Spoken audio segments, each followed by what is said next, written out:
Hi, Russell. Thank you for joining us at the Baldwin today. Thank you, Bianca. How are you? Good. How are you? Doing well, thank you. Lovely. Happy it's Friday. Yes, same here. And it's a beautiful Friday here. Yeah. So you play Charles on BMF, probably one of the most controversial characters, I think, on the show. Right now, you are in the middle of a affair with the character Mabel Jones. I wanted to know, do you feel Charles is unfaithful due to the lack of respect he gets at home from not just his wife, but also both of his sons? Yes, in a word, but I think it's a byproduct of his inability to provide, not his unwillingness, but his inability. And so, that allows for fissures, to come in and fractures to come in into the household. As I've said this before, when the money's funny or the bread don't smell right, things go awry. You know what I mean? And so I think it's a byproduct of that. And that seems to be one of the things a lot of people debate about. I see a lot of women saying, well, he doesn't have time to adequately provide, but now he has time to be unfaithful. But from what I get from Charles is, like you said, he does want to be the provider. But right now there's a lot of difficulty. And in this era in Detroit, a lot of factories and various things were closing. And so we were heading into the state of just Detroit kind of going down with job opportunities. And a lot of people were having a hard time, not just this family, but Right. This is kind of across the board. Right. So do you feel the masses, as far as like on Twitter and everything, do you feel they're being a little too hard on Charles? And No, not 100%. looking at the times? Yeah, no, 100%. I think they're not looking at the context of the show in its time at all. And I also don't think people are being realistic. And I don't think I mean, listen, people's comments are comments, but I don't think they're nuanced. Do you know what I mean? And I think that, again, we have to look at the circumstances and the situation. If we're paying attention, Charles doesn't go out seeking to have an affair. He doesn't go out seeking women to say, hey, I want to be unfaithful to my wife. I'm sick of her. I want to find something new. He's tempted. And he's open to temptation because the money is funny. So therefore, his wife is tired because she's working extra hours.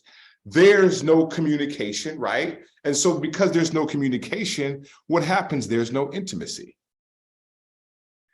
So then when you go out and some woman touches your back for the first time, you go, ooh, did you just touch my back? If somebody starts rubbing your back, you go, oh my God, that feels good.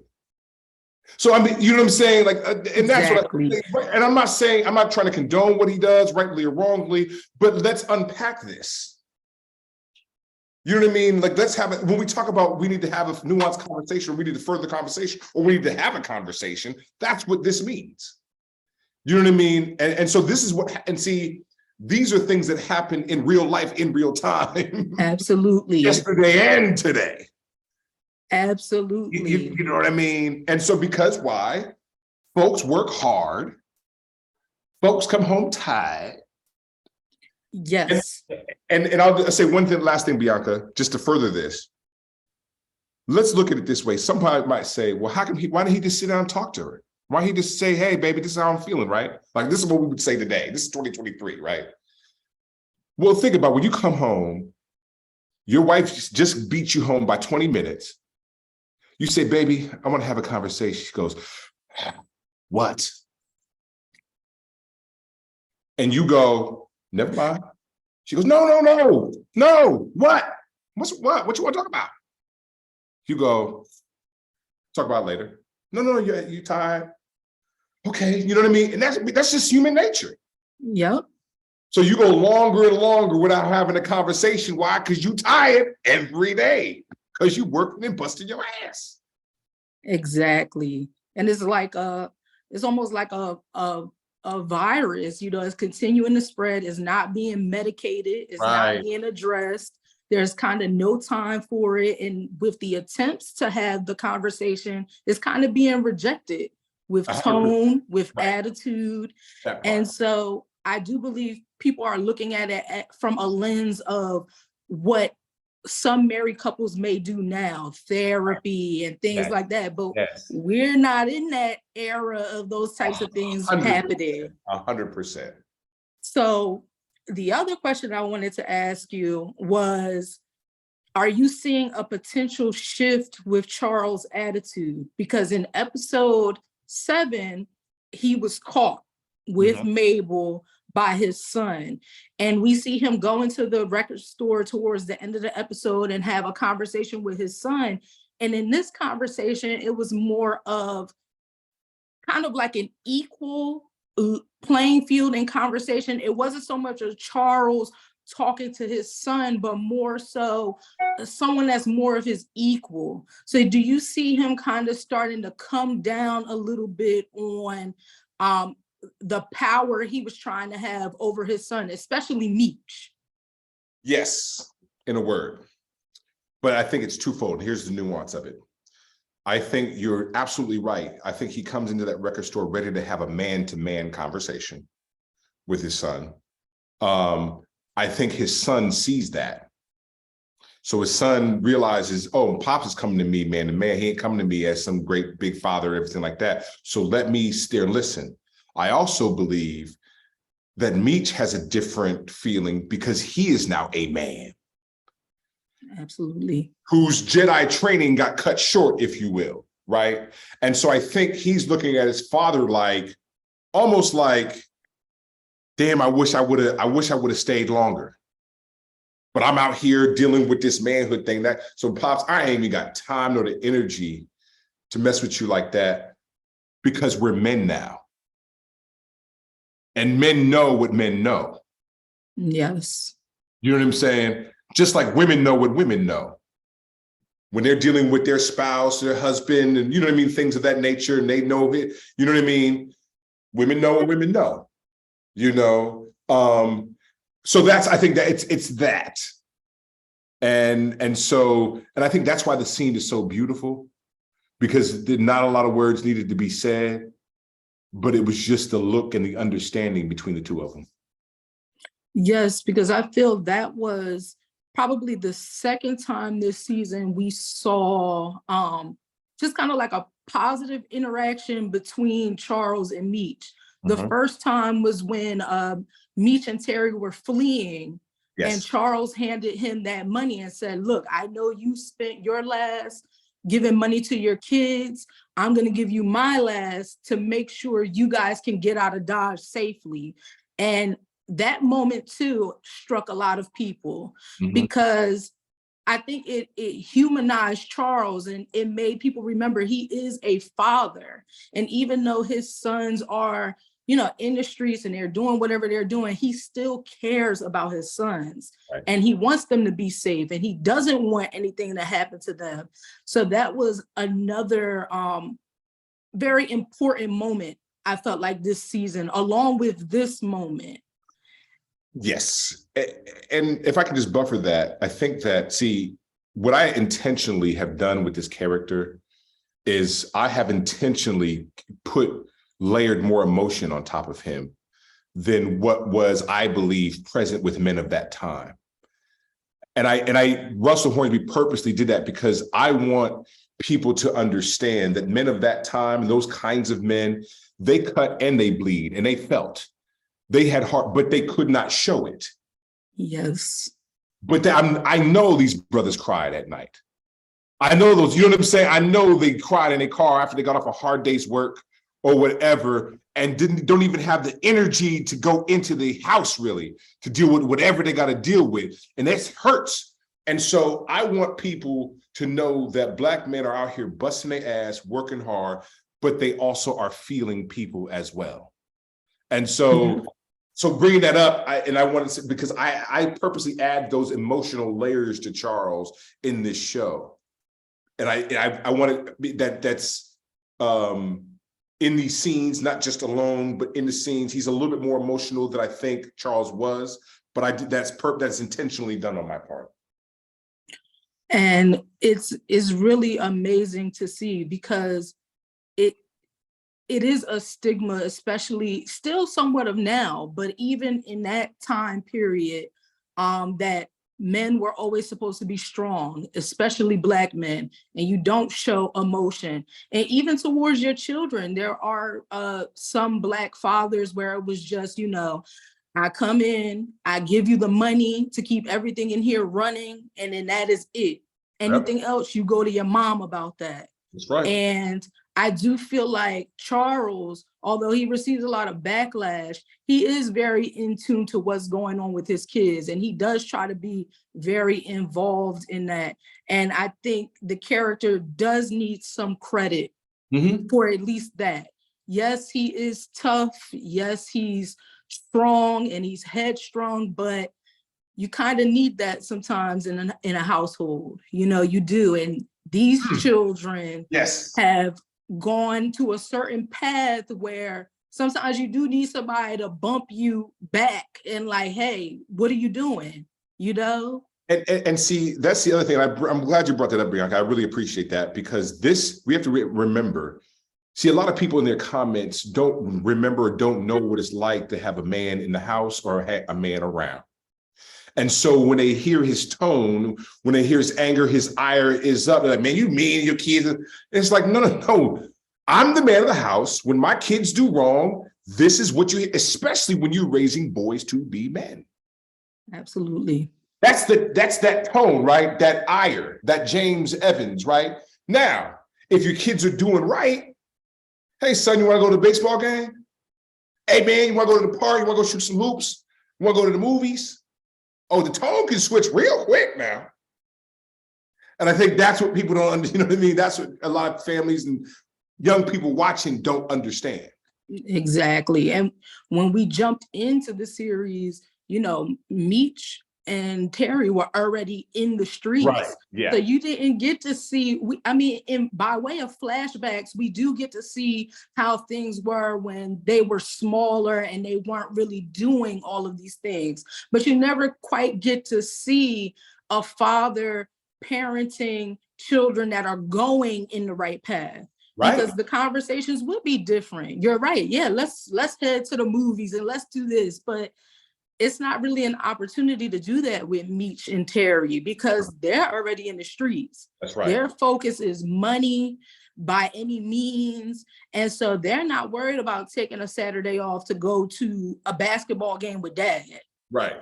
Yep. That's it. So who's to say that's not what Charles would like to do? But he has to spend his free time keeping these kids on the right path, or at least trying to. 100%. Yes. I totally agree. So one last question. I see it's been a lot of discourse this season about people asking, does Charles actually have a job? Is he working? And I think this last episode hopefully confirms that he is working somewhere, because he told Lucille, I'm gonna pick up the night shift at work. Right. Yeah. Where is Charles working? Is it in one of the car factories? Yeah, he's working at the plant. But remember, these plants, they were shutting down. You know what I mean? They were moving to Dearborn and they were moving out to the suburbs and everything like that. And see, we also have to understand the systematic aspect of this. In the 70s and the early 80s, they started to take out shop classes out of the high schools. Yeah. Right. So you lessen the opportunity for men to learn how to work with their hands, to be independent and self-sufficient, right? You take that out of the schools and you take out the inner city jobs, the industry jobs in the inner city, they go. So there's a huge vacancy for jobs, right? So in comes the crack. In comes everything. It's all systematic. And so, yeah, Charles is working. Charles is trying to provide, but ain't enough money to go around. No, it's not. Ain't enough. And see, And Charles is old school. The reason why he had that money to give his kids is a man always gonna have a little something on the side. Period. And my uncle used to call it, he said, you got to have some Superman money. Absolutely. And but there was a lot coming from that too, because see, Charles was doing the right thing, giving that money to his sons. And then people are saying, well, where was that money when Lucille needed bras for Nicole? And I'm like, you guys aren't letting Charles win on anything. It's like, no matter what, he's somehow doing something wrong, instead of looking at the bigger picture here, that he did give this money to his sons in a hope of keeping them safe, right, and hoping they get back home to the family. Twitter and social media is very hard on Charles, and now they are starting to come down too on the character of Mabel, which I tell everyone, we're gonna find out more about Mabel, because it's not as simple as it looks. You guys are gonna find out more about her character. But I would say she definitely seduced Charles. Come on now. Because no one really saw this coming for his character at the end of the first season. I didn't have on my bingo card that he would have an affair, because he did always seem devoted to his family, devoted to his wife. And it's just how quick everyone is kind of forgetting that about him. Right. The finances, that is a part, but at the bones of it, he does have loyal devotion to his family. 100%. Yep, I agree. Yep.